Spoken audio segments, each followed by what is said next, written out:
네, 자, 이어서 한 시간 더 말씀을 이제 본제 말씀을 이 시간까지 해서 마칠 겁니다. 오늘 첫 시간에 속죄제라는 것은 피를 강조한다 말씀을 드렸고, 본제라는 것은 불시험을 강조한다. 이제 아까 여러 가지로 예를 들어서 말씀을 드렸었습니다. 계단불로 태워서 제사하는 화제의 방식, 화제 중에서도 본제라는 것은 완전히 다 불살르는 거니까 남는 건 죄밖에 없죠. 이런 것은 삶의 체험을 통해서 당하는 각자가 져야 하는 불시험의 주관적인 체험을 상징적으로 하는 말이다. 그러니까 십자가의 체험이라는 것은 모든 사람이 다 똑같지가 않죠. 각 사람이 고물주께서 그 사람은 무엇이 처리되어야 된다는 걸 너무 잘 아시는 분이기 때문에 그 부분을 집중적으로 이제 더 이렇게 무거운 그런 짐을 더 지게 만들죠. 아까 이제 말씀을 드릴 때 보편적으로 모든 사람은 육신을 입고 세상에 태어나면 먹고 입고 써야 되고 자식을 낳으면 교육을 시키고 자식도 또 살아남을 수 있도록 모든 길을 열어주고 그러고 죽어야 되니까 당연히 이 생활고라고 하는 것은 누구나 당하는 보편적인 시험인 거예요. 그런데 사람들이 생각할 때는 이 세상에서 나만큼 더 큰 시험을 당하는 사람은 없다고 다 그렇게 느끼거든.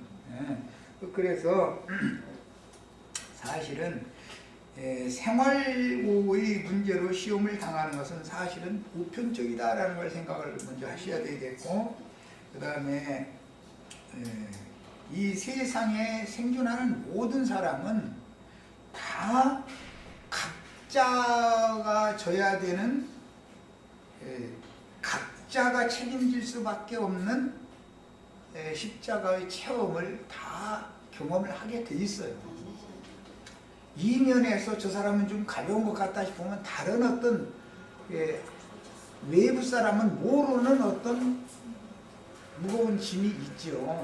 뭐 자녀의 문제라든지 남편의 문제라든지 이 인과관계 사람이 속썩이면은 그 먹고 사는 문제로 뭐 고생하는 것은 아무것도 아니고 사람이 속썩여 봐야. 그런데 이렇게까지 얘기하면 너무 좀 모질기는 하지만, 그러니까 아까 내가 매를 이렇게 들고 세게 치기 전에도 정신 차려 했을 때 손 들으면 괜찮은데 괜히 고집을 부리면은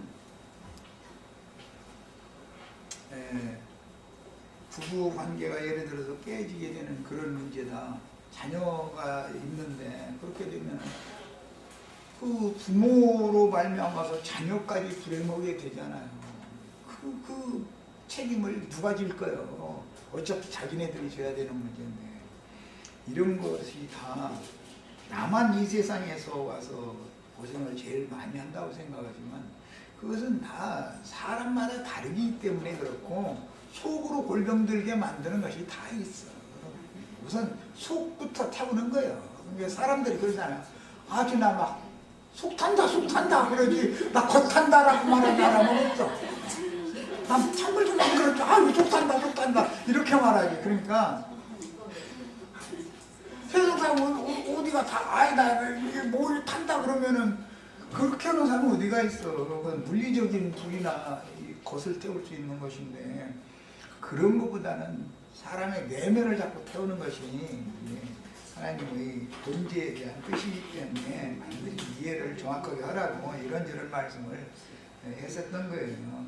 그런 걸 통해서 우리는 얻는 것이 있어야죠. 하나님 앞에 제단불에다 올려놓고 불태움을 당하고서도 그러고서도 끝내 얻는 것은 없이 그냥 하나님하고 싸워보자고 한번 해보자고 누가 이기는지 보자고 누가 이게 뻔한 건데 그거는 사람이 하나님을 어떻게 당하느냐고 그러지 말고 빨리 항복해라. 세상에 뭐 사업을 하다가 망하는 사람도 이 집 저 집 다니면서 대추나무 연 걸리듯이 빚을 사방에다 져놓고서 사업 자포내지 말고 그렇게 되기 전에 아예 미리 손을 딱 들어버리면 빚이 없으면은 회복이 쉽지만 빚이 많으면 회복하기가 어려운 거예요. 지혜를 배워야 돼. 그래서 하나님의 말씀이라는 것은 말씀을 가르치는 사람 자신이 이 성경이라는 것은 사람에게 구원을 얻는 지혜를 주는 말씀으로 되어 있는 거기 때문에 모든 사람은 인생의 지혜를 성경을 통해서 배워야 되는 거예요. 인생 경영을 오늘까지는 뭘 몰라서 그렇게 혈안방탕하게 살고 그러다 보니까 이제 여러 가지 이 연유가 있을 수가 있어요. 병이 걸렸을 수도 있고 빚이 있을 수도 있고 여러 가지 이유가 있죠. 있을 수가 있어요. 그러나 오늘 이 시간부터는 생각을 바꿔야 된단 말이에요. 예, 이런 것이 주에 동행하는 삶을 지금부터 살면 지혜자이신 주님이 나를 반드시 구렁텅이에서 건져내는 쪽으로 인도를 해가시게 돼 있기 때문에 이게 믿음 생활이에요. 그것이 삶의 열매로 나타나야지 신앙생활을 수십 년 동안 했는데 계속 그렇게 그냥 문제를 해결을 못 받고 끝까지 그거 헤매고 다니다가 그냥 인생을 종쳤다. 그러면 그건 신앙을 지도한 사람의 책임이야. 그것은 사람들이 인생을 어떻게 살아야 되는지를 지혜를 배우지를 못했기 때문에 그렇게 인생을 종친 거 아니야. 젊을 때는 고생을 해도 힘이 있기 때문에 감내가 되지만 감당할 수 없는 상태가 됐을 때, 나이가 먹어서 노년이 됐을 때 똑같은 그런 연단과 시험을 계속 늙을 때까지 당한다. 그럼 그건 인생 경영을 잘못한 거예요. 그 책임은 신앙을 지도한 사람이, 인도자가, 목자가 잘못 가르쳐놔서 성도들이 그렇게 인생을 종결한 것이다. 그러니까 모든 양무리들은 인도자의 그 믿음을 본을 배우면서 당연히 뒤따라가는 거니까 각자에게 짊어지도록 하나님이 줘주신 그런 불시험들을 잘 지혜롭게 승화시켜서 나의 삶에 얻는 것이 뭔가 이런 것이 있으면 그만큼을 얻었어야 되잖아. 있어서 그것만 가지고 영생의 세계에 들어가는 거니까 이 생에 있는 것은 많이 잃은 만큼 많은 걸 또 얻는 것이 하나님의 좋은 방법이니까 앞으로는 인생 경영을 잘해서 실패 없는 인생으로 다 승리하시기 바랍니다. 교계에서도 다 승리하라고 했었는데 나도 또 승리하라고 했더니 교계가 말하는 승리라는 말은 참 말도 같지 않은 소리 하는 소리고 그 다음에 번제의 경우는 불시험을 강조한다라는 거, 그 다음에 스소 수염소는 반드시 수컷을 드리게 되는 것은 인도자가 양무리의 본이다 이런 말이에요. 근데 인도자는 세상에서도 남편이 고생하면 아내와 가족은 덩달아 고생하게 돼 있어요. 남편이 성공하면 아내와 가족은 덩달아서 세상적으로도 큰 시험 안 당하고 잘 살 수가 있어요. 중요한 것은 우두머리단 말이야. 성경은 모두 머리 사상을 가르치는 거예요. 대표. 그래서 장자라는 것을 그렇게 중요하게 여기고 만물 첫것 이런 것을 그렇게 중요하게 여기는 거예요. 대표성을 갖기 때문에 그래요. 교회에서 양무리를 부양하는 목자는 책임을 다해야 돼. 책임을 다하고 나면 그걸 누릴 수 있는 권리를 하나님이 부여하시는 것이지, 책임은 하지 않고 권리만 자꾸 달라고 그러면은 그 얼마나 불우해. 하나님은 그렇게 하시나. 그러니까 허탄한 생각으로 붕 뜬 그런 인생 경영을 지금까지 해보셨으면 오늘 이 시간부터는 딱 생각을 바꾸는 거예요. 그 다음에 이제 모든 믿는 이들은 자신의 죄의 육체를 벗어나기 위해서 처음 믿을 때 중요한 건 확실한 복음을 처음에 드려야 돼요. 그러니까 처음에 혼잡한 말씀을 들어가지고 신앙에 입문을 잘못해놓으면은 거기서 수년을 거치다 보면은 사람이라는 건 관성이 있어. 습관으로 길들여지는 모든 이 관성이라는 것이 있어. 그래가지고 그게 당연하다고 믿어버리는 거야. 이제 거짓이 진짜가 돼버리는 거야. 이렇게 되면 나중에 바꾸기가 어려워지는 것이거든. 그래서 처음부터 확실한 것을 가르침받고 그것을 견고히 끝까지 잡아야 우리가 하나님이 집이 될 수 있다. 이 히브리서에 나오는 말이에요. 우리가 다 궁극적으로는 하나님이 집이 되는 것이 목적이잖아요. 하나님의 거처가 되는 것이 인생의 목적이에요. 하나님이 하는 생각을 가지고 사는 사람을 집 삼아서 동행해 주실 수는 없죠. 생각이 딱 바꾸셔야지. 그 다음에 이제 레위기 1장 10절로 13절을 같이 읽고 이 시간에 이제 비둘기 기사에 대해서 먼저 잠깐 간략하게 말씀을 마치려고 해요. 자, 읽습니다. 만일 여호와께 드리는 예물이 새의 번제이면 산비둘기나 집비둘기 새끼로 이것을 반구라고 그러죠. 비둘기를 반구라고 그래요. 반구. 반구가 오는 소리다. 그 시인들이 보면 반구는 소리 이런 얘기 저 시에 많이 나오죠. 세상 시에도. 그건 비둘기들이 구구구구 이렇게 우는 그런 소리를 말하는 거예요. 새끼로 예물을 삼을 것이요 제사장 것을 단으로 가져다가 그 머리를 비틀어서 끊고 단 위에 불사르고 피는 단 곁에 흘릴 것입니다. 번제로 드리는 비둘기는 머리를 비틀어서 자르고 날개 쪽지를 이렇게 쭉 벌려서 찢는데 몸통에서 떨어지도록 찢는 것이 아니라 몸통에 그냥 붙여놔두는 거예요. 그것은 이미 다른 제물일 때도 말씀을 드렸지만 십자가에 팔 벌리고 못 박혀서 죽은 상태를 보여주는 그림이에요. 새가 다리는 2개밖에 없죠.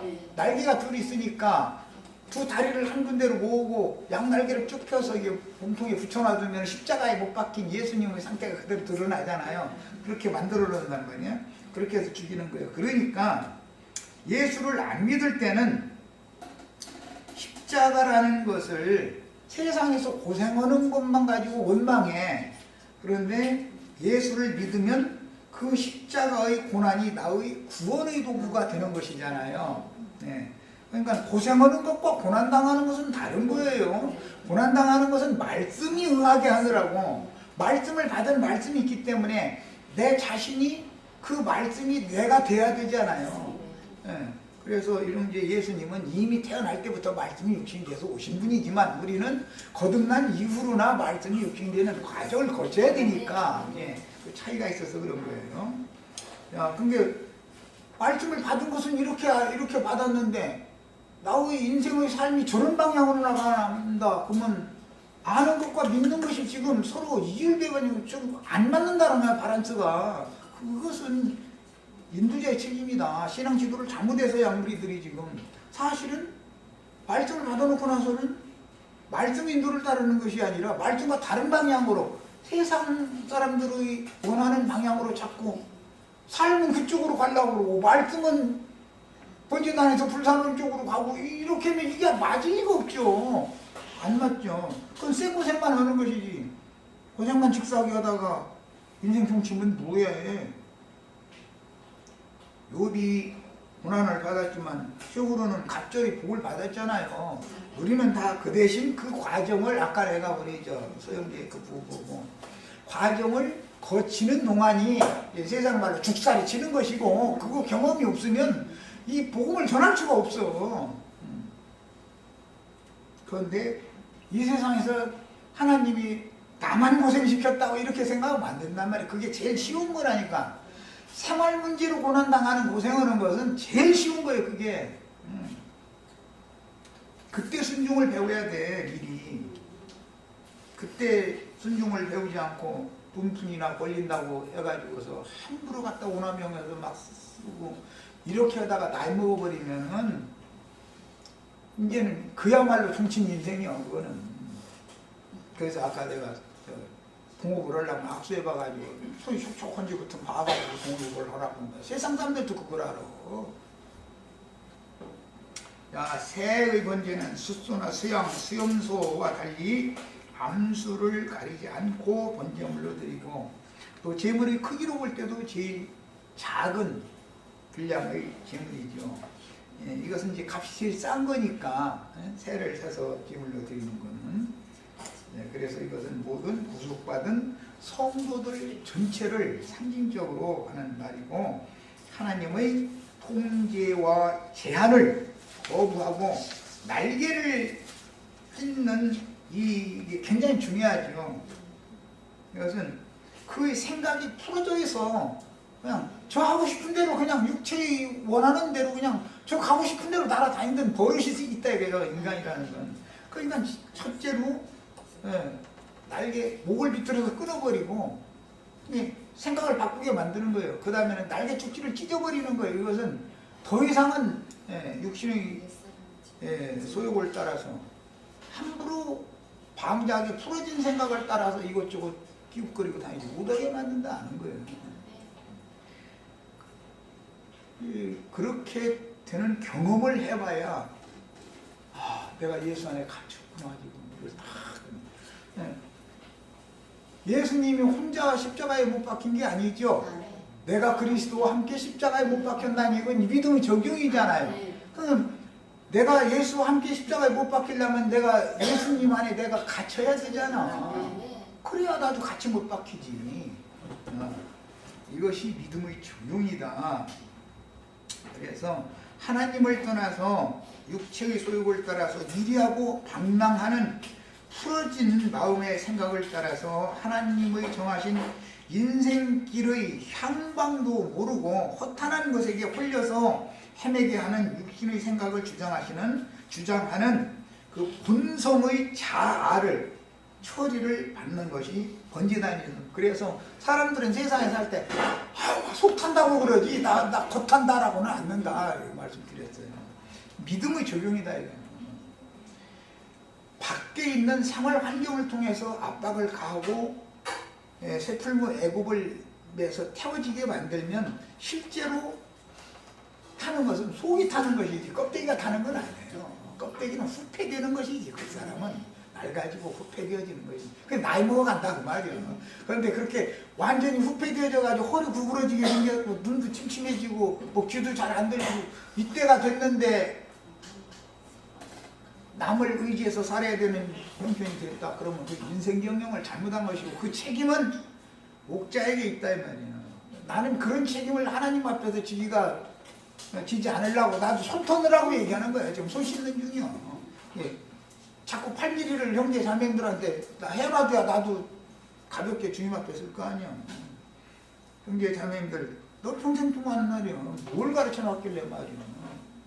약물이 전문약으로 일생 맞춰가지고 내 앞에 서게 만들어주고 나도 할 얘기가 있어야 될 거야. 나 할 얘기 다 했어요. 그래야지 나도 벗어내야 될 거 아니야.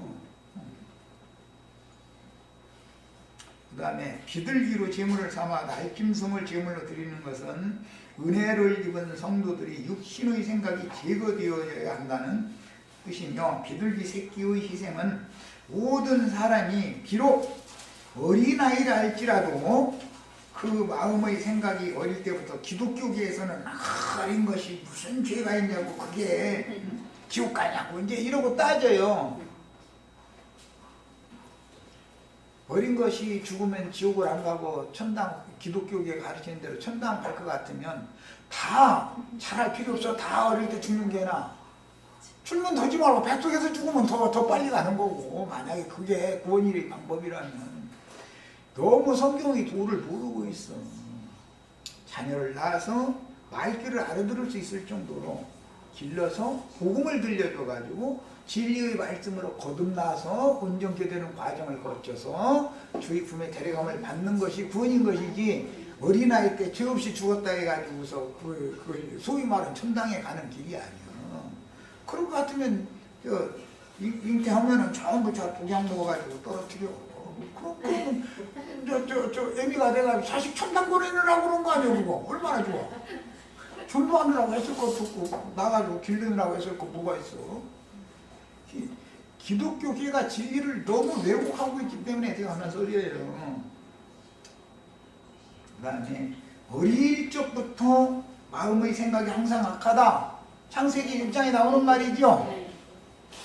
사람을 심판만 해서 되지 않는 것은 이미 근원적으로 어릴 적부터 그 마음의 생각이 원하는 바가 다 세상을 향하고 악한 생각을 하게 돼 있어. 그러니 어떻게 하나님은 구속자를 보내서 그 사람들에게 진실한 인간의 본성과 그 본질과 이런 모든 것들을 보게 해줘야 되기 때문에 벌거 벗기는 것부터, 가죽 벗기는 것부터 먼저 하고 그 다음에 불사르는 거단 말이에요. 자, 그래서 옛사람에게 속한 천연적인 모든 것들은 아무리 좋아 보여도 그것은 당연히 처리를 받아야 된다. 사람들이 속는 것은 천연적인 인간으로서 선한 거 옳은 것에 속지 불선하고 불의한 것에 속지는 않지요. 안 믿는 사람들도 말이요, 나쁜 짓해서 감옥에 가고 뭐 나쁜 짓해서 고생하면 아이고 왜 세상 사람들은 인과응보 사상이 있기 때문에 그 말에 그 짓을 했었고 함부로 살더니 결국 그렇게 말하고 요거지요. 우리는 복음을 깨달은 우리는 다 복음을 듣고 깨닫고 오늘 이 시간부로 아까 이 시간부로는 생각이 바꿔져야 된다고 했는데 돌이켰기 때문에 새롭게 구원의 길로 저거 들은 것이지 바른 가르침 받기 전에는 다 그냥 나름대로 난 악하게 살아야지, 오늘부터는 난 불순하게 살아야지 고 결심하고 나 불순하게 살게 해달라고 기도하는 사람 하나도 없어. 나 선한 사람 되게 해달라고 기도하지. 근데 실제로는 그게 안 된다는 거예요. 사람의 본질을 알아야지. 그래서 모든 사람은 비록 어릴 때이지만 연약한 것 같지만 욕심이 가득하고 타고난 기질은 누구나 다 동일하다. 여전히 천연적인 본능에서 나오는 것들이 처리받지 못한 사람은 하나님께 절대로 받으시면 될 수 없다라는 걸 기본적으로 아는 지식이 필요하죠. 영적 지식. 작은 재물이지만 날짐승인 비둘기로 번제를 드리는 것은 노아의 때 처음 시작되었으니 비둘기는 감남 새 잎새를 물고 광주로 돌아왔으므로 정결한 새로 희생물로 선택이 되었는데 아무리 연약하고 어린 사람이라도 혼탁하고 밝지 못한 그 영이 순결하고 단순해져야 하며 그 마음도 새 마음으로 다시 조성되어서 하나님의 것으로 드려져야 한다라는 것을 새의 번제에서는 강조합니다.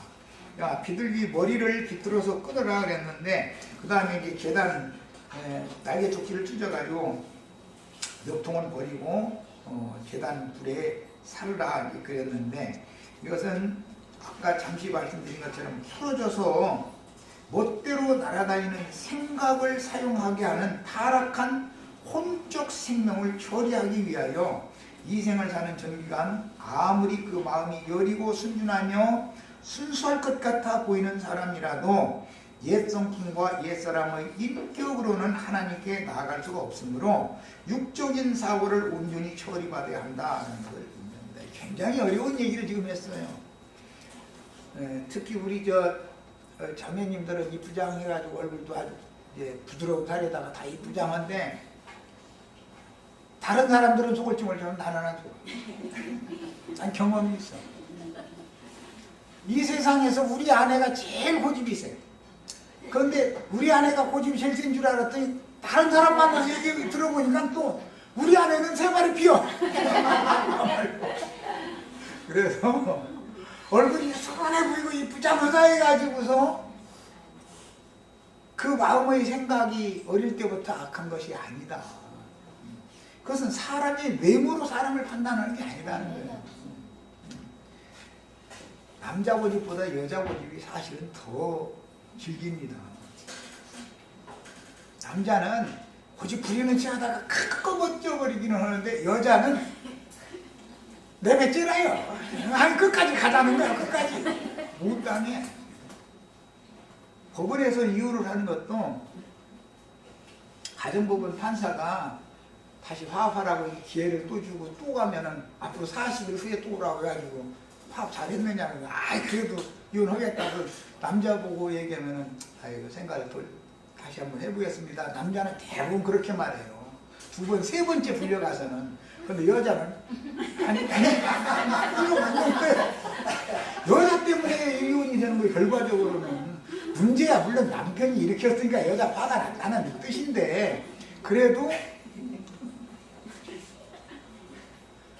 자기 이혼한다 해가지고 매사가 해결되는 거 아니잖아.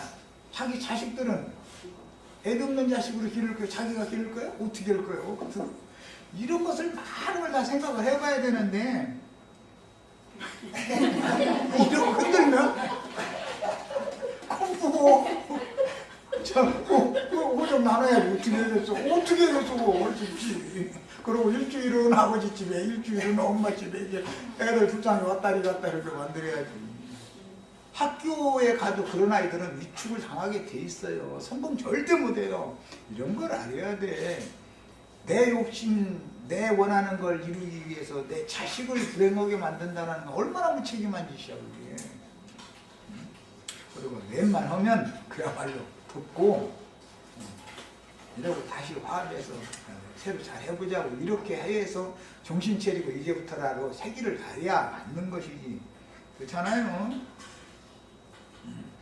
자, 비둘기 날개 쪽지를 이렇게 찍는 것은 수족을 결박하여 십자가에 못 박는 것과 같은 그런 모양을 만드는 것이다 말씀드렸어요. 묘통과 더러운 것을 제단 동편 재버리는 곳에 던지라 그랬는데, 번제단으로 이제 그 문에서 들어가면 번제단을 처음에 만나는 그 방향, 그러니까 그 방향은 번제단의 동향이, 동쪽 방향이 되겠죠, 당연히. 그 방향에는 부삽과 불통과 불쏘시기와 뭐 이제 이런 여러 가지 통을 준비를 해놓고 있는데, 재를 담아서 버릴 수 있도록 재통도 있어요. 거기에는 모든 번제단 기구들을 이제 거기다 비치를 해놓는 거예요. 자, 그런데 거기다 번제단의 동편에 재를 모아두는 그 재 담는 통, 그다음에 숯불 옮기는 그 숯불 통, 뭐 이제 이런 것 등은 전부 이제 다 노수로 만든 건데, 그런 것 등은 다 일시적인 것인 것이고, 우리가 육신을 입고 있는 동안만 그게 필요한 것이고, 사실은 구원을 얻어서 교회 생활에 들어오면은 실제적으로 재버리는 것, 똥 버리는 것은 이제는 세상으로, 진 밖으로 나가 있어야 되는 거예요. 엊그제 내가 얘기했죠. 잿마당. 잿마당이라는 것은 바깥마당이 그 곁에다가 이렇게 잿마당도 해서 거기다 채 갖다 버려놔뒀다가 뭐 채소 같은 것도 뭐 주고 거름하고 이게 다 그렇게 유용하게 쓰지요. 자, 그것의 모이 주머니와 그 더러운 것은 제하여 제단 동쪽 재버리는 곳에 던져라 그랬는데, 타락한 생명에 따라서 은근히 자기의 성공이나 자기의 자식들이나 자기가 가진 것이나 혹은 다른 것들로 이생의 자랑을 내세우기를 좋아하던 모든 허탄한 자랑들이 하나님의 생명의 빛을 받아 더럽고 수치스럽게 여겨지도록 처리받은 체험을 해야만, 그 체험이 죄가 되는 것이니까 그 체험이 그 영혼을 유익하게 만들 수 있는 것이다. 그런 생명의 체험이 없어가지고 무슨 막 성경을 지식적으로 의문 문자에 따른 막 이 인간의 생각의 그런 신학 지식 이런 걸 가지고 사람들을 가르쳐 놓으면 사람들이 교만해지고 다 망하게 돼 있다.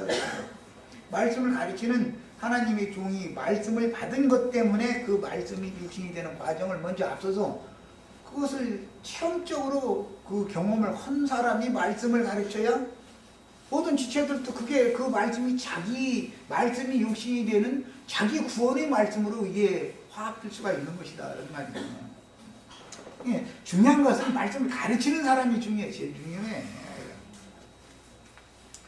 예, 그 다음에 레위 4장 이제 12절에 보면 또 그 송아지의 전체를 진영 바깥 재버리는 곳인 정결한 곳으로 가져다가 불로 나무에서 사르되 곧 재버리는 곳에서 불살라라. 이건 이제 속죄를 위한 제사를 할 때 속죄 제물을 드릴 때에는 번제단에서는 번제만 드리는 것이지 속죄일날 속죄 제사를 드리는 것은 진 밖으로 나가서 이제 거기서 제사를 하는데 그곳이 잿마당에 있는 곳이다 그래요. 잿마당이에요. 그러니까 이것은 바울 사도의 체험으로는 내가 예수의 흔적을 가졌노라 라고 표현한 것은 네. 그의 삶 가운데에서 주관적으로 주님께서 지고 가신 십자가 외에 자기 몫의 십자가를 이제 남은 고난이다 이렇게 표현을 해서 각자의 몫이 있는 것이다 이거예요. 사람들이 볼 때는 저 사람은 하여튼 고생을 모르고 자랐고 뭐 자꾸 이런 소리에서 자꾸 부러워하는데 실제적으로 그렇게 고생을 모르고 자랐다면은 온실 안에서 길러낸 화초가 이 햇빛을 그 다음에 바람을 직접 경험을 하지 않고 팔려나가면은 죽게 돼 있어. 그건 아무리 이 화초 잘 기르는 사람도 못 길러내. 그러기 때문에 이 화원 그 농사하는 사람들은 2월이나 3월달 날씨가 약간 괜찮다 싶으면 자꾸 바람을 선선하게 해가지고 이거 쏘이고 햇빛을 자꾸 쏘여주고 이렇게 해가지고 숙련을 시킨 다음에 상품으로 내놓는 거란 말이에요. 그런 것과 같은 거예요. 그래서 우리 형제 자매님들은 이제 세상에서 그 과잉구한다 그러는데 자녀를 기르는 것도 너무 과잉구하는 식으로 자녀를 기르면 그게 잘 되게 하는 것이 아니야. 너무 약하게 자랄 때 그렇게 자라놓으면은 자기 인생을 자기가 스스로 개척해 나갈 줄을 몰라. 스스로 살아나가는 방법을 모르고 자꾸 누구를 의지하려고 그러고 청년이 돼가지고 좋은 섹시 만나서 부모님 허락받아가지고 놀러가가지고서도 전화와. 오늘 얘가 좀 몇 시간 더 놀다 가자고 그러는데 엄마 지금 가 몇 시간 더 있다 가도 돼하고 전화를 해. 그 전화할 일이요? 지가 결정하는 것이지. 남자니까 야 우리 어머니 아버지가 언제까지나 오는 걸로 지금 약속이 됐기 때문에 기다릴 텐데 이거 네 말대로 하자면 이제 우리가 책임을 져야 되는데 이게 좀 문제가 있을 수 있다. 그거 서로 상의해가지고 그래도 내가 책임을 짓구만 하면은 뭐 지가 알아서 하는 거고 그거는 그러고 나서 양가 부모님한테 가든지 머리를 조아리든지 뭐 배를 맞든지 알아서 하고 이렇게 남자는 남자로서의 그 리더잖아. 남편들잖아. 그렇게 스스로 모든 것을 자기 스스로 판단해서 결정하고 책임을 짓고 할 수 있도록 길러놔야지 자꾸 뭐 그냥 의지하려고는 이런 식으로 기르면 안 되는 거죠. 교회에서도 그래서 젖먹이는 자들과 아이벤 자들이 화가 있다 그러는데 그게 무슨 말이겠어. 어린 아이들만 자꾸 길러놓으면 안 된다 이거요. 스스로 쓸 수 있도록 청년 이상이 되도록 이렇게 길러놔야 된다는 것이죠. 자, 그 다음에 성막 동편의 재버리는 것이다 했던 거는 이제 방향은님이 동향이다라는 건 이제 말씀해 드렸었어요. 그 다음에 재물을 태워서 불꽃과 함께 올라가는 연기와 냄새를 여호와께서 흥향하게 하신 후에 번제단의 석쇠 아래로 재는 떨어지게 돼 있죠. 석쇠 위에다가 재물을 이렇게 걸쳐 놓으니까. 그러고 이제 제사를 하는데 상번제도 드려야죠. 안식일 날은 안식일 번제 또 드려야죠. 절기에는 절기 번제 또 드려야죠. 자꾸 이제 이런 속죄일은 속죄일 번제 드려야죠. 뭐 또는 누가 또 뭐 문둥병 치료받았다고 결례 행하러 왔다고 또 그거 드려야죠. 이러면 이 번제단이 감당하기가 어려워하죠. 그러니까 기둥기 같은 건 1시간도 안 되면 다 없어지겠죠. 재물이 작을수록 빨리 살라져서 빨리 태워지는 것이고 재물이 클수록 시간이 오래 걸리는 거예요. 그래서 소의 재물을 드리는 경우는 오래 태워야 돼. 그러니까 어떻게 되냐, 이제 유대인의 랍비들의 말에 의하면 불을 막 뜨겁게 한다는 거예요. 실배나서 뭐 비둘기 태우는데 막 그렇게 해서 막 뭐 할 필요는 없죠. 일상적인 그 불만 통과시켜도 다 타는 거니까. 그래서 우리 형제 자매님들은 되도록이면 큰 재물로 드려지려고 뭐 물론 다 좋아요. 그렇게 하면 더 좋은데 큰 재물로 드려지려면 그 타는 시간이 오래 걸려갖고 힘들어. 그러니까 저도 그러면 잠깐 타고 그냥 채만 남기고 그냥 주님한테 떠나는 것을 추구하셔. 이렇게 꼭 그렇게 해야 되냐고. 아니 기왕이면 그렇게 하시라고. 엄마 그런데 또 은사가 있어서 소재물로 막 밤새도록 타야 되고 밤새도록 사고 보고 그럼 홀도 없는 거지 어떻게 할 거예요. 그런데 되도록이면 빨리 타는 게 그렇지. 네. 몇 시간 만에 태워야 또 다른 재물을 또 태우고 계속 거기는 순환적으로 번제단이라는 건 재물을 계속 태워야 되는데 그냥 나는 그냥 막 그냥 24시간 다 걸린다면 난 다 탈 거라고 잃어버리시면은 세상 말로 죽는 날까지 고생하다가 갈 필요는 없는 거 아니야. 그죠? 우리 형제 자매님들 오늘 이후로는 또 예배당 목사 축복하는 거를 오해하시지 말고 생고생은 하시지만 인생의 방향을 딱 틀으란 말이야.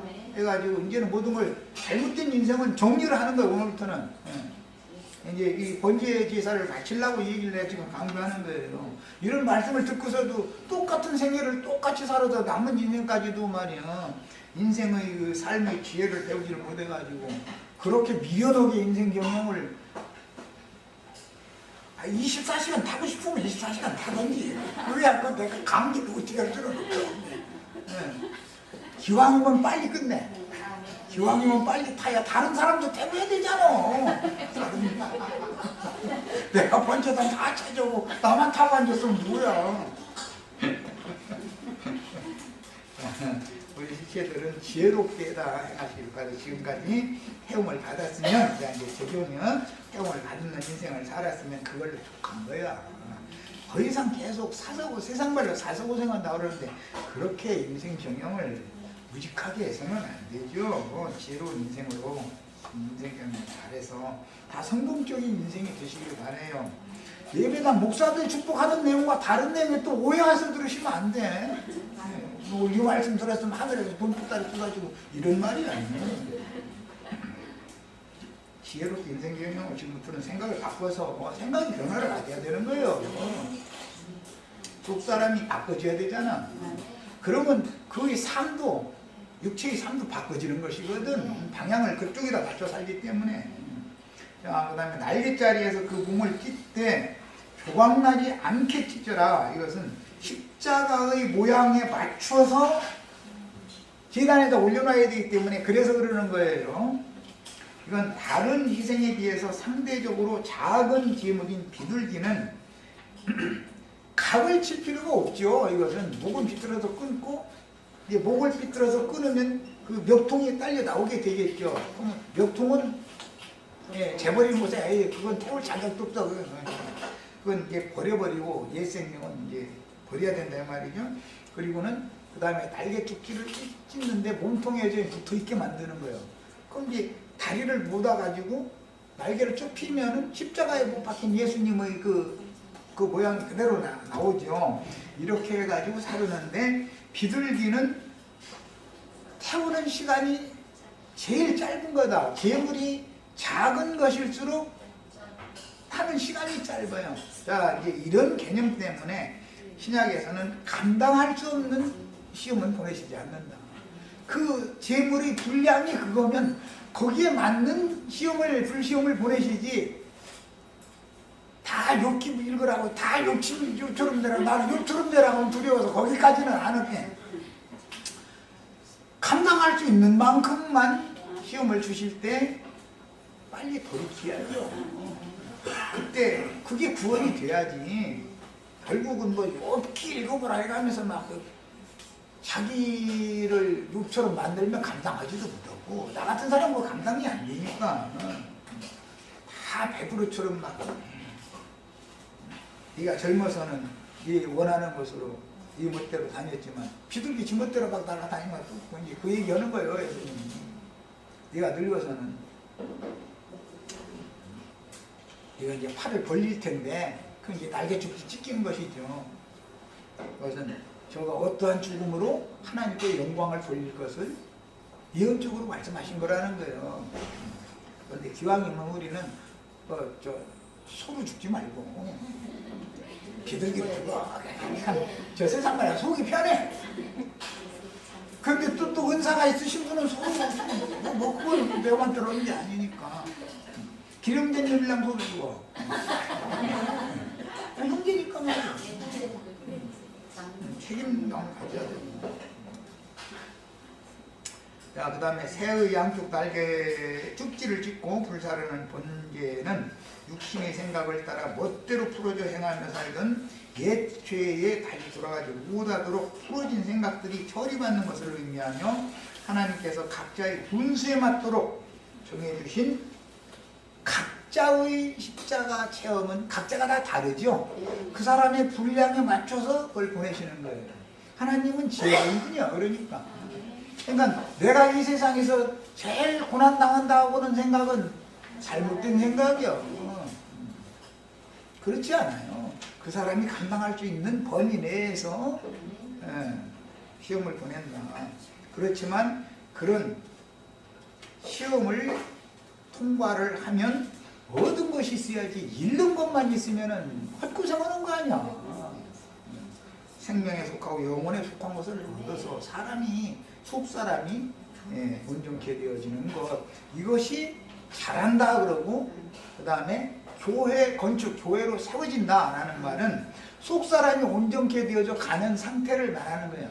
야, 우리 형제 자매님들이 삶의 경험을 통해서 그만큼 온전케 되어져서 속사람이, 그럼 그만큼 교회는 건축이 된 거예요. 교회. 하나님 입장에서 보면 이런 뜻이단 말이에요. 무슨 건축 헌금 내서 예배당 건물 지어놓고 교회 건축한다고. 이거는 정말 이런 사람들 만나면 나는 어떻게 설명을 할 수가 없어.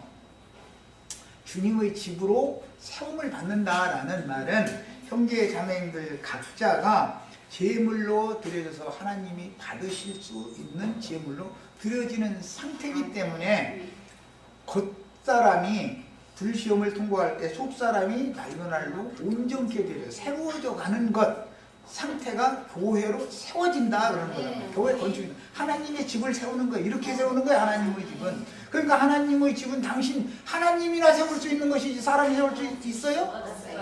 이런 개념을 알아야 된단 말이야. 하나님은 당신이 친히 세우셔서 당신의 집은 당신이 짓는 거예요. 인간들 보고 나 살려 집 좀 지어다고 이렇게 사람을 의지하는 신은 믿지 마세요. 얼마나 진리를 모르는 무지한 자들이에요 이게. 하나님은 당신이 친히 거하실 초소를 당신이 준비하는 거예요. 예수님과 우리가 함께 거할 제자들이 함께 거할 초소를 예수님이 지러 갔지. 예수님이 지시는 것이지 인간들 보고 너희가 지어라 이런 부분 없죠? 그런 게 어디가 있어. 그러니 이 진리를 무슨 재주로 이걸 다 가르치느냐고. 속사람이 자꾸 장성하게 자라가는 것은 사실은 알고 보면 하나님의 집, 하나님의 거처가 지어져 가는 것이란 말이지. 속사람이 온전하여져 가는 거예요. 그래서 속사람의 집이 완성이 되어지면 이 흙집을 깨뜨려 벗어버리고 영혼 초소에 들어가는 거예요. 그 사람들만. 이것이 구원의 도예요.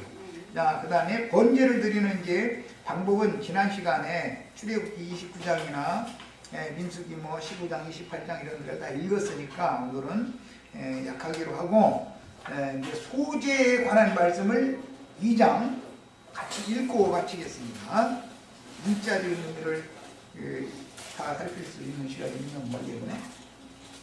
누구든지 소제의 예물을 여호와께 드리려거든 고운 가루로 예물을 삼아 그 위에 기름을 붓고 또 그 위에 유향을 놓아 아론의 자손 제사장들에게로 가져갈 것이요 제사장은 그 고운 가루 한 움큼과 기름과 모든 유향을 가져다가 기념물로 제단 위에서 불사를 두니 이는 화제라 여호와께 향기로운 냄새니라. 그 소제물이 남은 것은 아론과 그의 자손에게로 일지니 이는 여호와의 화제물 중에 지극히 거룩한 것이니라. 네가 화덕에 구운 것으로 소제의 예물을 드리려거든 고운 가루에 기름을 섞어 만든 무교병이나 기름을 바른 무교전병을 드릴 것이고 번철에 붙인 것은 철판에 붙인 것으로 소제의 예물을 드리려거든 고운 가루에 누룩을 넣지 말고 기름을 섞어 조각으로 나누고 그 위에 기름을 부을지니 이는 소제니라. 네가 냄비의 것으로 소제를 드리려거든 고운 가루와 기름을 섞어 만들지니라. 너는 이것들로 만든 소제물을 여호와께로 가져다가 제사장에게 줄 것이요 제사장은 그것을 제단으로 가져가서 그 소제물 중에서 기념할 것을 가져다가 제단 위에서 불사를 지니는 하지라. 여호와께 향기로운 냄새니라.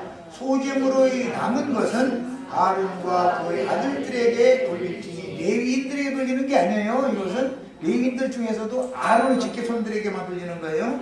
이는 여호와의 화제물 중에 지극히 거룩한 것이니라. 너희가 여호와께 드리는 모든 소제물에는 누룩을 넣지 말지니 너희가 누룩이나 꿀을 여호와께 화제로 드려 사르지 못할지니라. 처음 익은 것으로는 그것을 여호와께 드릴지나 향기로운 냄새를 위하여는 제단에 올리지 말며 네 모든 소제물에 소금을 치라. 네 하나님의 언약의 소금을 네 소제에 빼지 못할지니 네 모든 예물에 소금을 드릴지니라. 너는 첫 이삭의 소제를 여호와께 드리거든 첫 이삭을 볶아 찍은 것으로 네 소제를 삶되 그 위에 기름을 붓고 그 위에 유향을 더할지니 이는 소제니라. 제사장은 찌은 곡식과 기름을 모든 유향과 함께 기념물로 불사를 지니 이는 여호와께 드리는 화제니라. 여기까지 해서 일단 마치겠습니다.